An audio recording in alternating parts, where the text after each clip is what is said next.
Welcome back, folks. I'm Frizz, and today I'd like to take some time to talk about encounter design.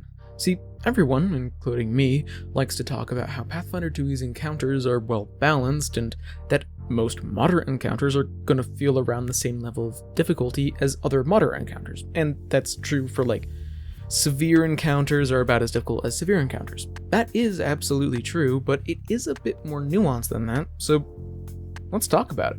Alright, so first off, the environment can have a huge effect on how difficult an encounter ends up being. Environmental effects or terrain can dramatically change strategies, and sometimes if you don't take them into account, then things can get complicated. As an example, the great white shark isn't hugely complicated to play, and they can stay appropriately leveled party. It's a perfectly reasonable encounter.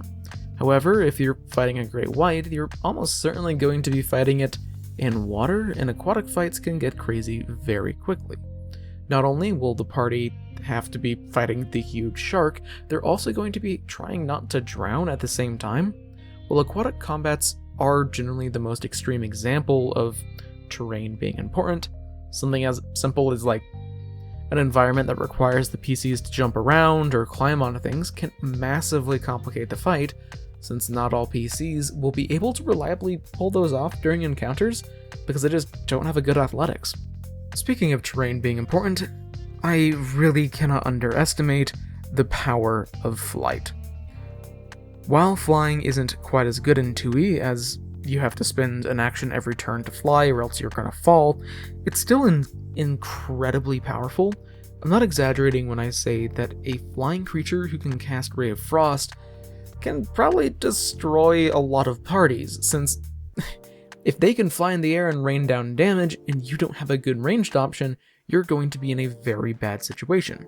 So just keep that in mind whenever you're designing encounters.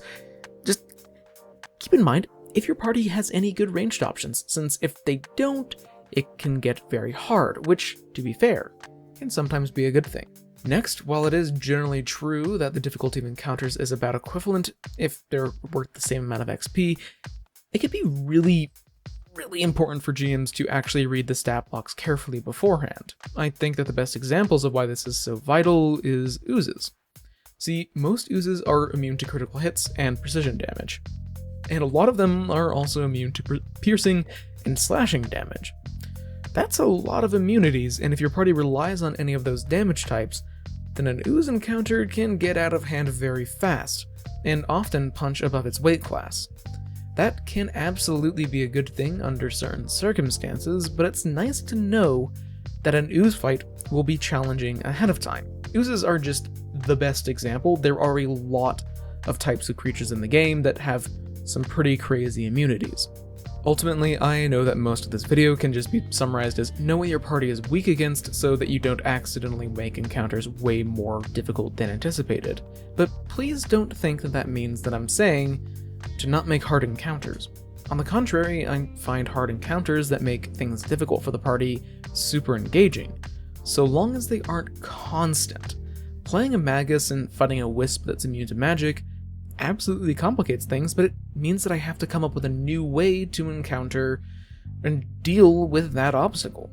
I just want to avoid seeing GM's eyes widen once they realize what a monster's actually capable of during the first round of combat. Encounter difficulty is a very complicated topic in 2e, and it's not one that I'm an expert in any fashion. I've never GM'd for 2e before, but I can say with confidence that different encounters are difficult for different reasons.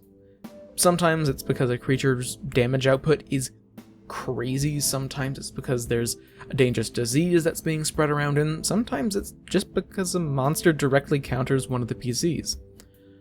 No matter what makes an encounter difficult though, 2e provides interesting tools for parties to actually deal with those obstacles, and I absolutely love 2e for that. Thanks for watching.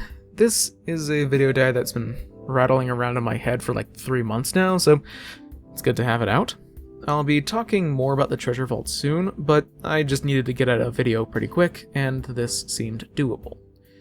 Anyway, what have your favorite deceptively hard encounters been? I've almost had a TPK before from a moderate encounter.